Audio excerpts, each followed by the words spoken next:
Hey everybody, Salty Social here. I'm Christy. And I'm Kristen.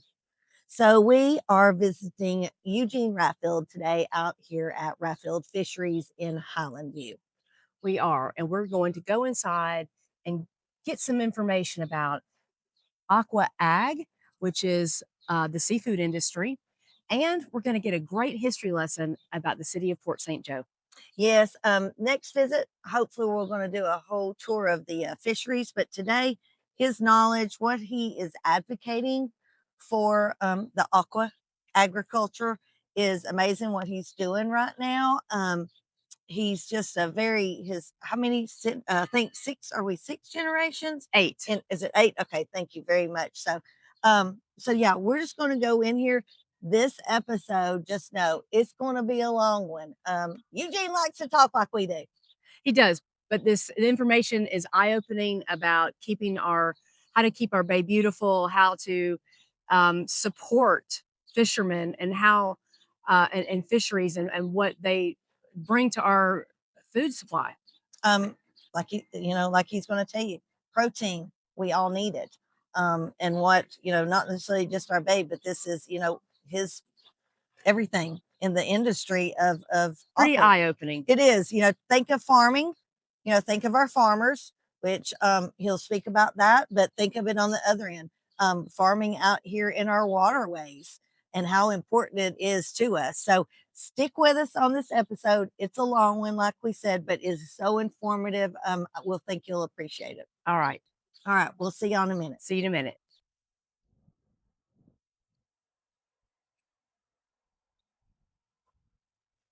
Y'all gonna come on this one. This map right here.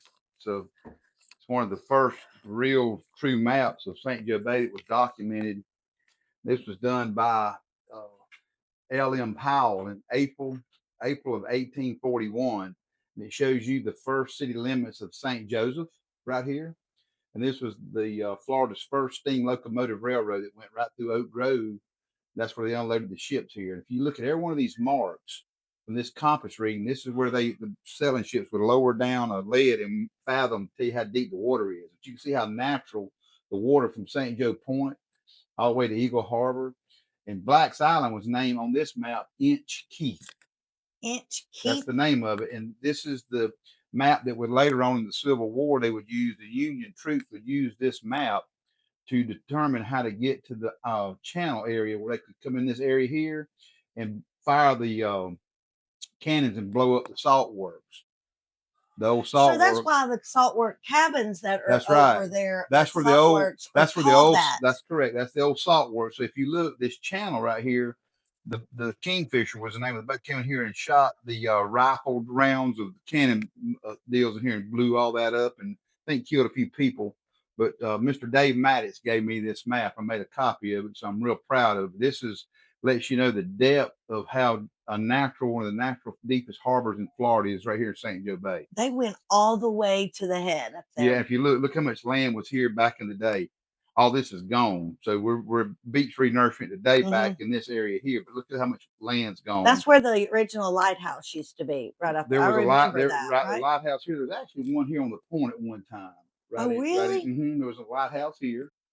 And you had when the storms moved 2 or 3 lighthouses here, they put one on Black's Island and they took it off later. It was never even commissioned. So why did they blow up the salt works? Like, what did they do? Well, back in the day, the salt works, and back in those days, there wasn't refrigeration, so you had to salt and cure all your meats and fish because there was no refrigeration. That was one of the most valuable things in the war. You think gunpowder and all that's fine too, but they had swords and everything else. But the salt is what preserved their food. Without that, they couldn't keep the troops fed. So that was one of the salt was the most essential part of sustaining life in the war. So where the railroad came in Oak Grove, right here.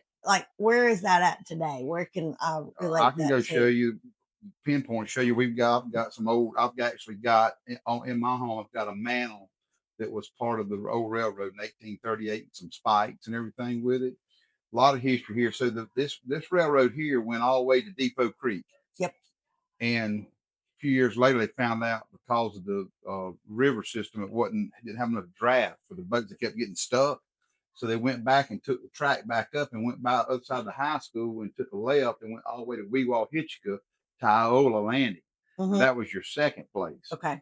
A lot of trade going on, a lot of real estate things, a lot of futuristic things. This was the largest city in Florida at one time. That's why the Florida yeah, Constitution. yeah, Because I absolutely. feel like the population back then wasn't it like one of the most Oh yeah, the largest. You had a lot of people here. You had 2 horse tracks. They was betting horses and stuff here. Now wait, I've never heard of that. There's a lot of things you ain't heard because I was born and raised here. We had a horse track. Yeah, had 2 of them. Back when I was growing up, you know, we had a little metal detector when you go out on the edge of the bay and you'd find all the old shards of the old whiskey bottles and stuff. And from the old St. Joseph, we'd find forks and spoons and stuff. So you got to realize all the damage that was here. You're talking about an area that was developed to put this railroad and create a port and create inland trading across the ocean and stuff. So this was a big deal. And it was very promising because our bay was more natural, protected than what Apalachicola was. So it gave us an advantage on that. Apalachicola had the river, which was their advantage. But what they figured out, the river was great, but you couldn't get through. There wasn't a Bob Sykes Pass. It was very shallow in Apalachicola for trading, but the river was there. So they put the railroad Depot Creek to come to hit our deep water ports. They come down the river and transfer the product back and forth. So that's how that went. It's pretty cool. There's so much history here. A lot of history, and people have told me. My grandfather, MC Wood, told me a lot of the history. He found in front of the museum. You'll see the 2 wheels that's there, and there's in front of the museum, by the courthouse. There's 2 wheels. My grandfather got them out of the water. That's part of the old railroad track, old railroad that went out in that water.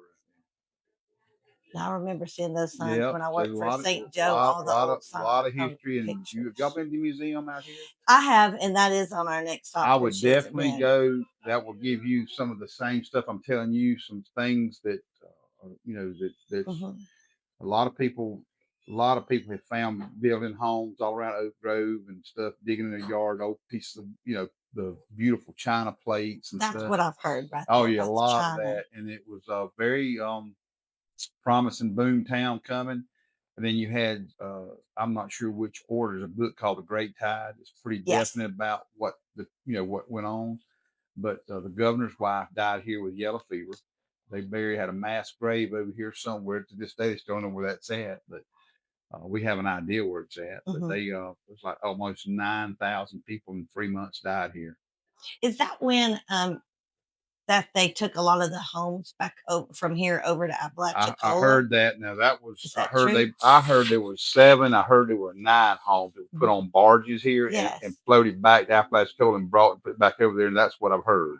Because they were just so scared of the yellow fever. Once it hit, they were like, "Oh, we're taking everything." Well, it was not only just scared of the yellow fever. The town took such a lick from the yellow fever, but the big hurricane, the big one that hit here must have been so devastating. They just said it's just too dangerous here to promote it, and from being the capital, and the word I was always told when they had the state convention here to write the Constitution for the state.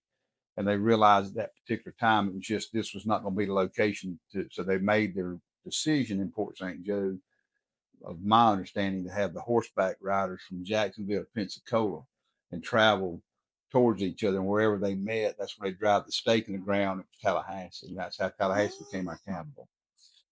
Interesting. That is so interesting. There's a lot of history. You know, I love history, and I love the old artifacts. We've had clam boats. We'd go out and drag clams, and we'd catch full bottles that were back in the 1700s. You know, there's a lot of traffic in our bay that nobody knows who are here. I mean, just people. They used to come in and I want to say hide, but from the weather, like if they would come in, they would hide, but this was a protected harbor. So back in those days when they had bad weather, they'd come in this bay and anchor up, and they could ride out, bad gales and stuff, and stuff. They didn't have engines in the boat. Everything was by sail. If that anchor didn't hold, they would go ashore, and crash the boats.